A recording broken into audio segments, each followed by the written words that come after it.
Productive laziness. ಅಂದರೆ ನೀವು 90% ಅನಾವಶ್ಯಕ ಕೆಲಸಗಳಿಗೆ ಲೇಸಿ ಆಗಬೇಕು ಮತ್ತು 10% ಇಂಪಾರ್ಟೆಂಟ್ ಕೆಲಸಗಳಿಗೆ ಮಾತ್ರ ನಿಮ್ಮ ಎನರ್ಜಿನ ಹಾಕಬೇಕು. ನೀವು ಎಲ್ಲದರಲ್ಲೂ ಬ್ಯುಸಿಯಾಗಿರೋದಲ್ಲ, ನೀವು ಯಾವ ಕೆಲಸ ಮಾಡಬೇಕು ಅನ್ನೋದನ್ನು ಆಯ್ಕೆ ಮಾಡೋದು ತುಂಬ ಮುಖ್ಯ. ಒಂದ್ಸರಿ ಥಿಂಕ್ ಮಾಡಿ, ನಿಮ್ಮ ಜೀವನದಲ್ಲಿ ಯಾವ ಕೆಲಸ ಮಾಡಿದರೆ ನಿಮ್ಮ ಫ್ಯೂಚರ್ ಚೇಂಜ್ ಆಗುತ್ತೆ.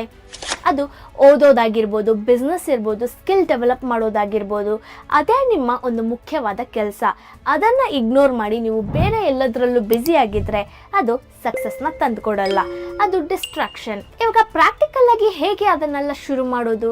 ಮೊದಲು ನೀವು ನಿಮ್ಮ ಎನರ್ಜಿ ಡ್ರೈನ್ ಮಾಡೋ ಕೆಲಸಗಳನ್ನ ಐಡೆಂಟಿಫೈ ಮಾಡಬೇಕು. ನೀವು ದಿನದಲ್ಲಿ ಎಷ್ಟು ಸಮಯ ಸೋಷಿಯಲ್ ಮೀಡಿಯಾದಲ್ಲಿ ಸ್ಪೆಂಡ್ ಮಾಡ್ತೀರಾ, ಎಷ್ಟು ಸರಿ ಫೋನ್ನ ಚೆಕ್ ಮಾಡ್ತೀರಾ, ಎಷ್ಟು ಅನ್ನೆಸೆಸರಿ ಮಾತುಗಳು, ಮೀಟಿಂಗ್ಸ್, ಚಾಟ್ಸ್ ಇವೆಲ್ಲವೂ ನಿಮ್ಮ ಎನರ್ಜಿನ ಹೀರುತ್ತೆ.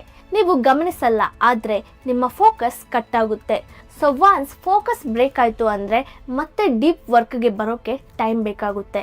ಇನ್ನೊಂದು ಇಂಪಾರ್ಟೆಂಟ್ ವಿಷಯ ಏನಂದರೆ ನೋ ಹೇಳೋದನ್ನು ಕಲಿಬೇಕು. ಬಹಳ ಜನ ಇಲ್ಲಿ ಫೇಲ್ ಆಗ್ತಾರೆ, ಯಾಕಂದರೆ ಅವ್ರಿಗೆ ಇತರರಿಗೆ ನೋ ಹೇಳೋಕ್ಕೆ ಭಯ. ಅವರು ಏನು ಅಂದ್ಕೊಳ್ತಾರೋ, ರಿಲೇಷನ್ಶಿಪ್ ಹಾಳಾಗುತ್ತೇನೋ ಅಂತ ಥಿಂಕ್ ಮಾಡ್ತಾರೆ. ಆದರೆ ನೀವು ನಿಮ್ಮ ಡ್ರೀಮ್ನ ಹಾಳು ಮಾಡ್ಕೊಳ್ಳೋಕ್ಕೆ ರೆಡಿ ಇದ್ದೀರಾ? ನೀವು ಎಲ್ರಿಗೂ ಎಸ್ ಹೇಳ್ತಾ ಹೋದರೆ ನಿಮ್ಮ ಲೈಫ್ಗೆ ನೋ ಹೇಳ್ತಾ ಇದ್ದೀರಾ ಅಂತ ಅರ್ಥ.